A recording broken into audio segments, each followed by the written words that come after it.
자, 66권 성경이 있는데 그 중에 복음의 정수라고 불리는 게 로마서입니다.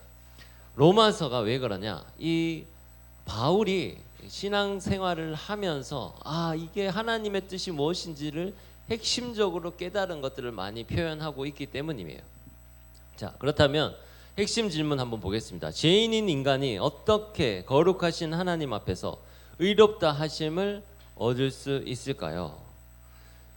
그것은 율법의 행위가 오직 예수 그리스도를 믿는 무엇으로요? 믿음으로.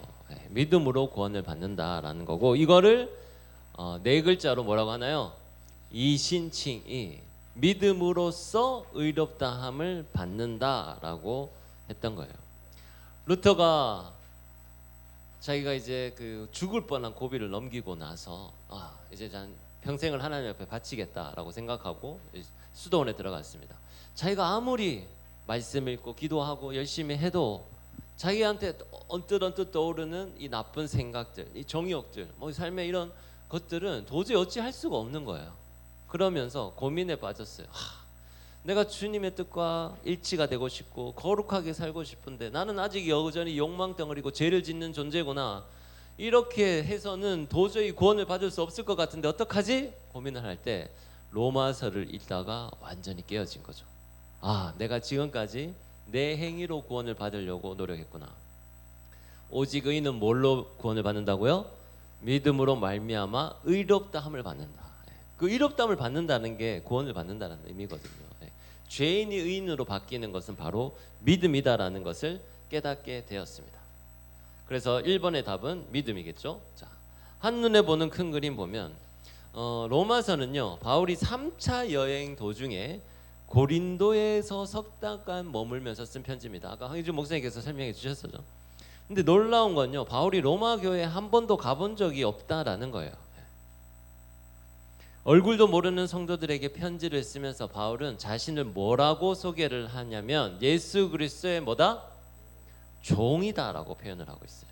그 당시에는 실제로 노예 제도가 있었죠. 그런데 자기를 그렇게 낮춰서 표현한 거예요. 바울은 가장 현실적이고 구체적인 단어로 자신을 낮춰서 표현을 했습니다. 진짜 낮은 사람이 자신을 낮추면 뭐 의미가 없지만 바울은 모든 것을 다 가진 사람이었어요. 로마 시민이었고 가말리엘의 문화생이었고 유대인이었고 모든 것을 갖춘 사람인데 스스로 낮췄어요. 근데 왜 낮췄냐? 이제 나중에 후반에 가면 그 이야기가 나옵니다. 근데 이 로마서 전체에 그 뼈대가 있는데 이 뼈대가 뭐냐면 인간은 모두 죄인이다. 첫 번째. 이것을 1장에서 3장까지 이야기해요. 거기 그 네모칸이 있죠. 그 다음에 제가 보니까 오직 믿음으로 구원을 받는다라는 것이 로마서 3장에서 5장까지의 말씀이에요. 그리고 나서 로마서 6장부터 16장까지는 그러면 우리가 어떻게 살아야 되는지 그 삶에 대해서 이야기하고 있어요. 죄인이었던 우리가 믿음으로 구원을 받고 의인이 되고 그 다음부터는 이제 우리 이렇게 살아야 된다. 성령 안에서 이렇게 살아야 된다라는 것을 이야기하는 책이 로마서다라는 거죠. 자, 그래서 로마서 이것은 이신칭에 대해서 이야기를 하는데, 자, 왜 그러면 오직 믿음이어야 하냐? 로마서 3장 20절 말씀은 이렇게 이야기합니다. 율법으로는 죄를 깨달음이라. 구약 성경이 있잖아요. 구약 성경이 율법이잖아요. 그 율법이 우리를 구원하는 건 아니에요. 그 율법이 통해서 내가 죄인임을 깨닫게 되는 거예요. 그 율법은 구원으로 오르는 사다리가 아니라 죄인임을 비추는 거울이다라고 할 수 있습니다.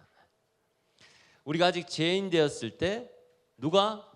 그리스도께서 어떻게 하셨나요? 죽으심으로 우리가 구원을 받게 됐다라는 것. 그래서 우리는 더 이상 인간은 하나님 앞에서 자랑할 것이 없다라는 것을 계속 이야기했습니다. 그래서 여기 칭의, 구속, 화해 이렇게 있는데요. 믿는 사람을 거룩하신 하나님께서 뭐라고 칭했다고요? 의롭다 칭하셨어요. 그게 칭의예요. 그러니까 여러분도 모두 다 어떻게 됐나요? 의롭다함을 얻었어요. 근데 여러분의 행위가 아니라 뭐로? 믿음으로. 그리고 그 믿음으로 예수님의 어떻게 됐나요? 뭐로 속죄값을 치르셨죠?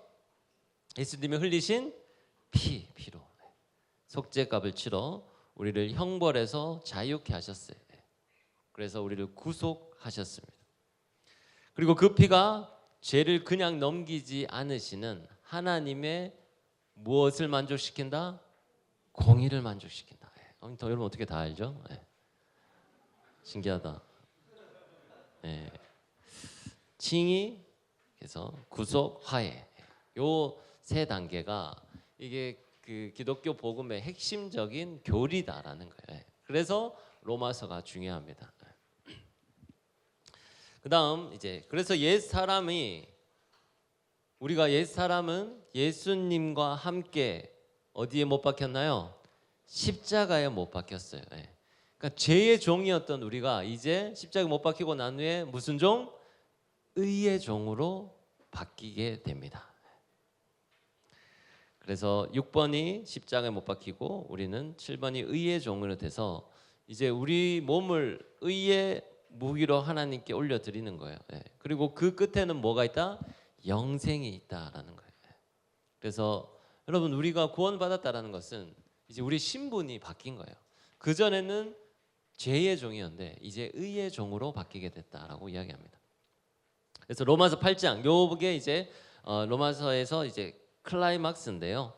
의의 종이 된 그리스도인은 이제 그리스도의 영이 우리 안에 거하는 거예요. 그래서 우리는 하나님을 뭐라고 부른다고요? 아버지라고 부른다. 그리스도의 영이 우리 안에 있어요. 예수님은 하나님을 아버지라고 불렀잖아요. 그랬던 것처럼 그리스도의 영이 우리 안에 있기 때문에 이제 우리 또한 하나님을 아버지라 부른다라는 거예요. 그리고 성령님께서는 친히 우리를 하나님의 자녀라는 것을 증거를 하고 있습니다. 자녀는 아버지가 유산을 가지고 있으면 자녀는 그의 뭐죠? 상속자가 되잖아요. 그래서 우리는 자연스럽게 하나님의 상속자가 돼요. 그래서 현재의 고난은 장차 우리에게 나타날 무엇과 비교할 수 없다? 영광과 비교할 수 없다라고 이야기하는 거예요. 그리고 죄도, 사망도, 율법도 우리를 하나님의 사랑 안에서 끊을 수가 없다라는 것을 이야기하고 있습니다.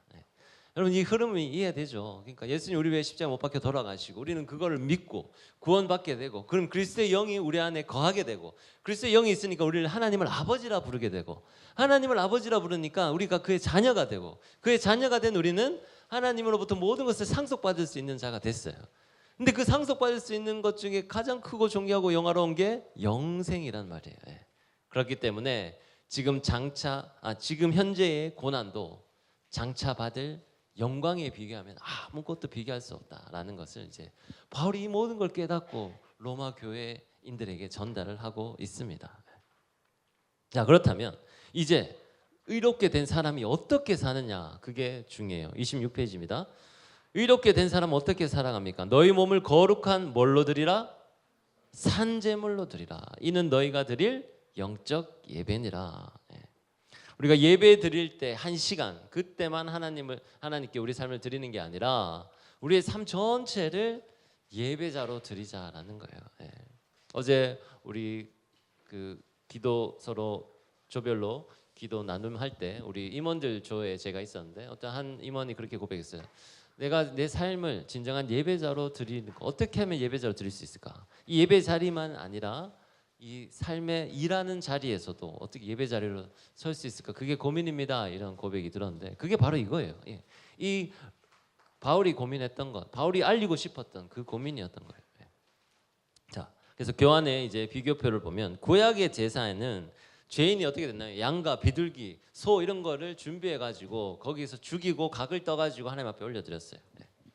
짐승이 사람 대신 죽어야 했습니다. 하지만 신약으로 왔을 때는 예수님께서 십자가에서 돌아가셨잖아요. 그거를 뭐라고 하냐면 단번 제사라고 해요.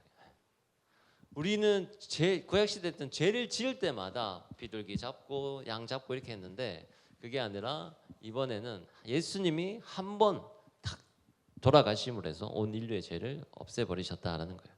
그걸 단번 제사라고 합니다. 그래서 십자가에 11번 단번 제사로 모든 죄를 대속했고 우리 몸이 그 다음부터 뭐가 됐냐면 성전이 되었어요. 성전. 희막을 찢어버리셨다 그랬잖아요. 예. 그러니까 성소와 지성소의 구분이 사라져 버렸어요. 예. 이제 그 지성소 안에는 누구나 들어갈 수 있게 되었습니다.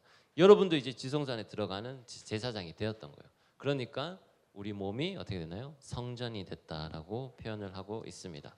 이제 제물을 들고 더 이상 성전에 들어가서 제사를 지낼 필요가 없어요. 여러분 삶 자체가 제물이고 여러분 몸이 성전이기 때문이에요.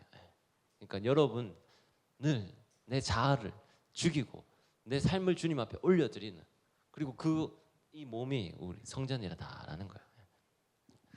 이 예배는 세 기둥으로 세워져 있습니다. 저기 표가 있잖아요. 보이지 않는 말씀, 성경이 있고요.